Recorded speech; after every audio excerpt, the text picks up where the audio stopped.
25 संतुष्ट व्यक्ति के लिए उपहार। तेनालीराम की बुद्धिमत्ता और वाक्पटुता से महाराज कृष्णदेव राय सदा प्रसन्न रहते थे और समय समय पर तेनालीराम को भेंट प्रदान किया करते थे।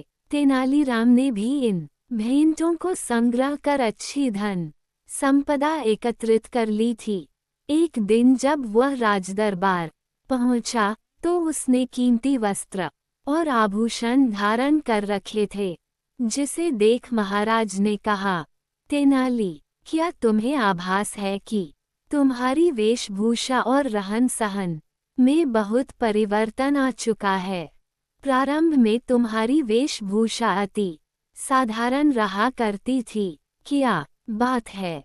तेनालीराम ने उत्तर दिया, महाराज, समय के साथ मनुष्य की वेशभूषा और रहन सहन परिवर्तित होती है और इसमें धन की विशेष भूमिका रहती है। आपके द्वारा दी गई भेंटों से मैंने पर्याप्त बचत की है। उन्हें ही खर्च कर मैं ऐसी वेशभूषा धारण कर पा रहा हूँ। तो इसका अर्थ ये हुआ कि तुम्हारे पास धन की कोई कमी नहीं है। इस स्थिति में तो तुम्हें दान पुण्य करना चाहिए। महाराज बोले। ये सुनकर तेनालीराम बात पलटते हुए बोला, महाराज, धन मेरे पास अवश्य है, किंतु इतना नहीं कि उसमें से दान पुण्य कर सकूं। तेनालीराम की ये बात महाराज को खटक गई। उन्होंने उसे लताड़ा कि राज्य के मुख्य सलाहकार के पद पर होते हुए उन्हें ऐसी बातें शोभा नहीं देती। तेनालीराम क्या करता, क्षमा याचना करते हुए बोला, महाराज, क्षमा करें, मैं अवश्य दान करूंगा। आप ही मुझे बताएं कि मुझे क्या दान करना चाहिए। महाराज ने उसे एक भव्य भवन का निर्माण कर दान में देने का परामर्श दिया। तेनालीराम ने महाराज के परामर्श पर अपनी स्वीकृति दे दी। उस दिन के बाद से तेनालीराम भव्य भवन के निर्माण में जुट गया।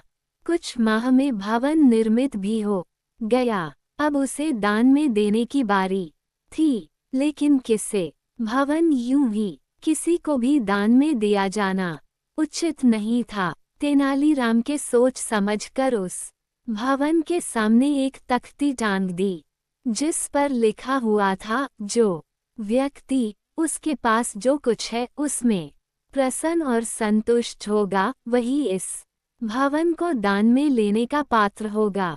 समय व्यतीत होने लगा, किंतु कोई भी तेनालीराम के पास वह भवन दान में मांगने नहीं आया। एक दिन एक निर्धन व्यक्ति उस भवन के पास से गुजरा तो उसकी दृष्टि उस पर लगी तख्ती पड़ी। तख्ती पढ़कर वह सोचने लगा कि इस नगर के लोग कितने मूर्ख हैं, जो इस भवन को दान में मांगने नहीं जाते। क्यों न मैं ही इस भवन को मांग लूं। वह तेनालीराम के पास पहुंचा और उससे भवन दान में देने की याचना करने लगा। तेनालीराम ने पूछा, क्या तुमने भवन पर लगी हुई तख्ती पढ़ी है? हाँ, मैंने एक एक शब्द पढ़ा है। निर्धन व्यक्ति बोला, तो क्या तुम्हारे पास जो कुछ है तुम उसमें प्रसन्न और संतुष्ट हो? तेनालीराम ने फिर से पूछा, मैं पूर्णतः संतुष्ट हूँ। निर्धन व्यक्ति ने उत्तर दिया, तो फिर तुम्हें इस भवन की क्या आवश्यकता है? यदि तुम्हें इसकी आवश्यकता है तो फिर तुम्हारी ये बात झूठी है कि तुम अपने जीवन में उपलब्ध चीजों से संतुष्ट हो। ऐसे में तुम इस भवन को दान में लेने के पात्र नहीं हो।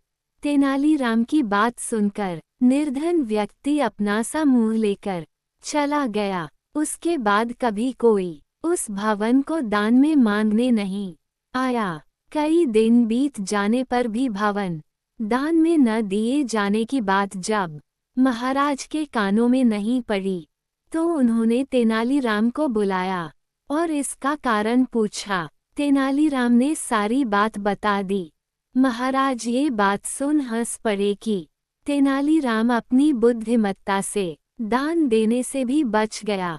फिर उन्होंने पूछा कि अब इस भवन का क्या करोगे? तो तेनालीराम बोल पड़ा, किसी दिन शुभ मुहूर्त देखकर गृह प्रवेश करूंगा।